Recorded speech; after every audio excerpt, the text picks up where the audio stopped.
आपने लगान बनाई, स्वदेश बनाई और अब जोधा अकबर की जो आप लेके आए हैं इस फिल्म के बारे में बताइए। बहुत बहुत शुरू से ही मीडिया में चर्चा है जोधा अकबर बड़े बजट की फिल्म है, जोधा अकबर हिस्टोरिकल मूवी है, क्या है जोधा अकबर इस बारे में?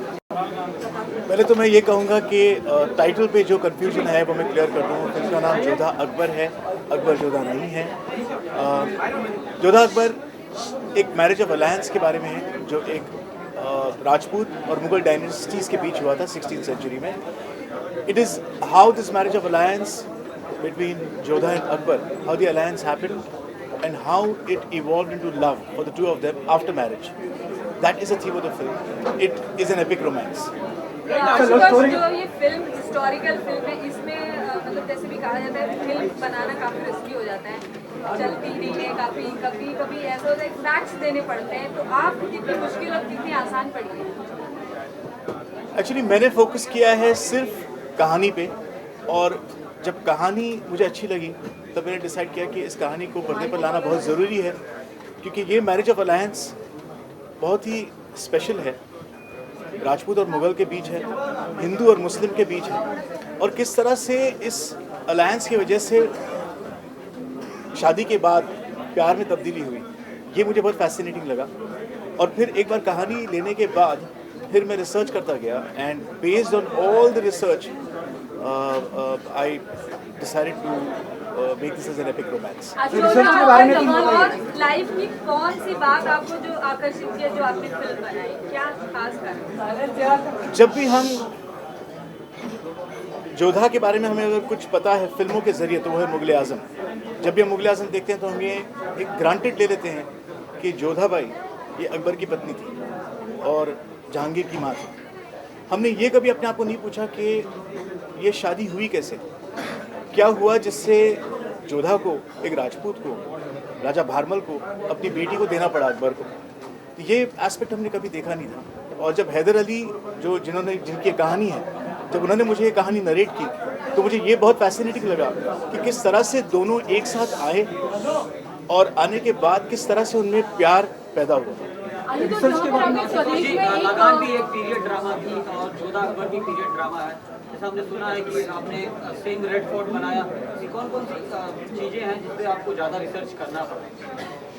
एक्चुअली मैं कभी ये नहीं देखता कि पीरियड फिल्म है या हिस्टोरिकल फिल्म है, मैं अहमियत देता हूँ कहानी को। और अगर कहानी आज की है तो I will make it as a contemporary film, जैसे स्वदेश थी। और जब कहानी मुझे इंटरेस्टिंग लगी थी लगान की, तो I had based it in period times. So similarly romantic film और लव स्टोरी मैंने कभी बनाई नहीं आज तक, तो इट फैसिनेट्स मी कि अगर मैं रोमांस टैकल करूँगा तो कैसे, किस तरह से वो होगा। तो ये जब मैं देखने गया तब मुझे ये फैसिनेटिंग लगा कि जोधा और अकबर, इन दोनों में रिश्ता कैसे तय हुआ, कैसे इनकी शादी हुई और कैसे प्यार में तब्दील हुई। आशुतोष जी, जहाँ पर आपने लगान में मैच पर फोकस किया था और स्वदेश में इंडिया की तस्वीर बताने की कोशिश की थी, यहाँ पे जोधा अकबर में हिस्टोरिक चीज़ को लेकर आप सामने आ रहे हैं, तो कैसे इंस्पायर्ड होते हैं आप इन सभी सब्जेक्ट्स के लिए? इसका जवाब बहुत मुश्किल है, क्योंकि कोई एनालिसिस नहीं होता कहानी सिलेक्ट करते हुए। जो कहानी थीम अगर इमीडिएटली अगर भा जाए तो I feel if I feel excited about it, I take that up as a story. So there is no method or process of how and why I select a story which is nationalistic or patriotic or a romance. I think I just react to a story. बात करने के लिए आपने ऋतिक और ऐश्वर्या को लेने का फैसला कैसे किया? किस बलबूते से किया? क्या सोच के? And if you can elaborate on their look as well. You know, when I wrote the story, when I started imagining, when I started imagining as to what the look of Jodha will be and what will Akbar look like, I didn't have to look far. What came naturally to me was that Hrithik should be Akbar and Aishwarya should be Jodha. Now that became a dream casting for me, and I'm very fortunate that I actually managed to get them both together. Because this casting was much before even Dhoom 2 or Krish. So it was not that I was casting for the film after the success of those films. So when I started going through the tests for what kind of looks they will have, we did makeup tests, we did the mustache test, which is the most important.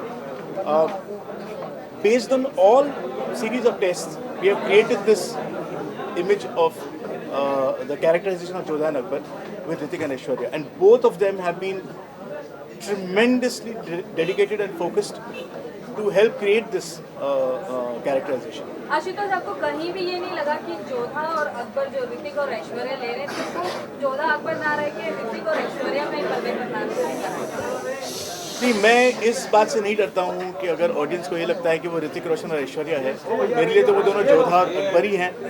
और मैं उम्मीद करता हूँ कि audience भी जब film देखेगी तो वो भूल जाएंगे कि ये ऋतिक रोशन और ऐश्वर्या राय है, वो यही देखेंगे कि जोधा और अकबर की कहानी देखी। ऐसे उम्मीद कर रहा हूँ। हिस्टोरिक मूवी में म्यूजिक का कितना सॉरी म्यूजिक का कितना कंट्रीब्यूशन दिया गया है? फिल्म में 5 गाने हैं, 5 गाने बेहतरीन हैं।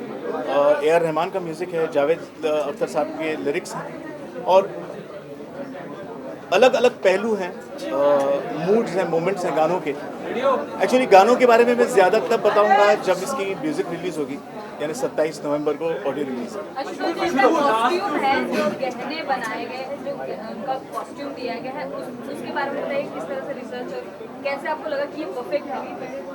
एक्चुअली इस फिल्म में जितनी भी आप डिटेल वर्क देखेंगे, चाहे वो कॉस्ट्यूम्स का हो, सेट्स का हो, चाहे वो सिनेमाटोग्राफी की एक डिज़ाइन हो, एक लुक हो, इस सब को स्क्रिप्ट के ज़रिए ही इवॉल्व किया गया है, डिस्कस किया गया है, and then we have arrived upon this look. So in totality, I think it's the whole team, and I feel very proud to have people like Nitin Desai, Kiran Devans, Neeta Lulla, and my entire cast and crew who have given it this look. अच्छा, तो बीच में राजपूतों द्वारा कुछ मतलब oppose किया जा रहा था कि जोधा का कैरेक्टर जो दिखाया जा रहा है वो गलत है, तो आपको कभी भी कहीं लगा कि नहीं, जो मैंने रिसर्च की है कहीं कुछ गलत हुई है, ऐसा कुछ कभी नहीं लगा? नहीं, कभी नहीं, क्योंकि मैं जोधा पर पे रिसर्च 3 साल से कर रहा हूँ और जितनी इतिहास की किताबें हैं राजपूतों को लेकर, मुगलों को लेकर, वो इतिहास मैंने पढ़ा है। मैंने अलीगढ़ मुस्लिम यूनिवर्सिटी, मुंबई यूनिवर्सिटी के जो मान्यवर हिस्टोरियंस हैं उनसे भी डिस्कशंस करके फिर कहानी स्क्रीन प्ले पे काम किया है। और मैं फिल्म में कोई भी ऐसी बात नहीं चाहता दिखाऊं जिससे किसी भी कम्युनिटी को बुरा लगे या किसी भी रिलीजन को बुरा लगे। It's a clean film. I don't need to make any kind of jingoistic or outlandish statements through this film. Film का मेन मकसद है epic romance and entertainment. So I really don't think that anyone will be ever disturbed or troubled by the depiction of Rajputs or of Mughals. Mughals के ऊपर एक और last film आई थी ताजमहल, वो उतनी कुछ खास नहीं चल पाई, तो आप कितने कॉन्फिडेंट हैं कि आपकी फिल्म को अच्छा रिस्पॉन्स मिलेगा? Actually, नहीं, मैं नहीं मानता कि कोई जानर नहीं चलता. You can't say that historicals don't work or action films don't work or horror films don't work. I think what works is the story. What story you're taking to tell, within which setting, that is the most important thing for me.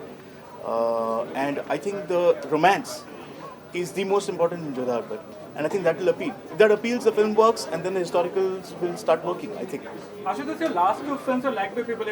Lagan works at the box office and people appreciate. And so these people like it, but it doesn't work at the box office. So do you look back and analyze, or when you go with the bigger budgets and bigger stars, the risk also becomes bigger? I mean, do you look back and why it does work, why it doesn't work? Yeah, of course, you do look back and analyze why your previous film worked, and you also analyze why your previous film didn't work. But I don't think that when you start work on your new film, at least I don't apply my judgments of my previous films onto the new script, because I think every script has its own thrust, its own power, its own drama. You need to focus on that and try and extract that to the maximum. So no, I'm not worried about matching up to a Lagan or worried about Swades. And so far, your most difficult film, would you consider this one? In terms of scale and grandeur, if you go? Yes, because it's difficult not only because of scale and grandeur, but I think Jodha Akbar is difficult just because of romance. I have never attempted romance before. So for me, that was a very enjoyable experience. And of course, the scale and the grandeur also is something that I had not attempted. And I'm quite happy with it. And when you look back into history, do you think, just one question. Why was romance difficult for you? The story of how Jodha and Akbar came about was the interesting aspect. How they got married first without knowing each other, and how the love evolved later is a very interesting aspect that I thought should be made into a film. Because even in our day-to-day lives, in India even today, we have arranged marriages. We have couples that see each other, meet each other, ask a couple of questions, and then say yes without knowing the person too much. Love only evolves after the marriage, and that could happen after a week, maybe 10 days, 2 years. So I'm interested in that period of how post-marriage, till the evolution of love and the feeling for each other, how does that come about? And in this case, it's Jodha and Akbar. Ashutosh, क्या हम ये कह सकते हैं कि आप जोधा अकबर के माध्यम से प्यार की नई परिभाषा बताना चाहते हैं? This I will answer on 25th of January with the film. When you look back into history for stories, does it become the box office proposition that you have to look for a romantic story? It doesn't happen in other countries, but in our countries you say Ashok Lavre, Mangal Pandey. You have to figure out that romantic angle, otherwise it doesn't sell. How do you take it? And suddenly seeing them as a star Hrithik Roshan, how difficult or what do you think people will like? No, I don't think. I love Prithviraj Ji's performance incredibly because of Mughal Azam. I mean, for us, whenever we thought Akbar, it was him. We have not tried to outdo Mughal Azam at all because I think Mughal Azam is a classic. It's to be untouched. You should not go anywhere close to it. We worked on Hrithik Roshan's look by way of what is required for his persona. Because ultimately an actor brings himself to a character. Of course, the pre-required requisites of the character need to be there, but he applies himself. So the way Hrithik or Aishwarya, the way they have brought themselves to the character is amazing. Actually, I would not like to say more on that because that should be, you'll realize when you see the film. Okay, thank you. Thank you. All the best. Thank you.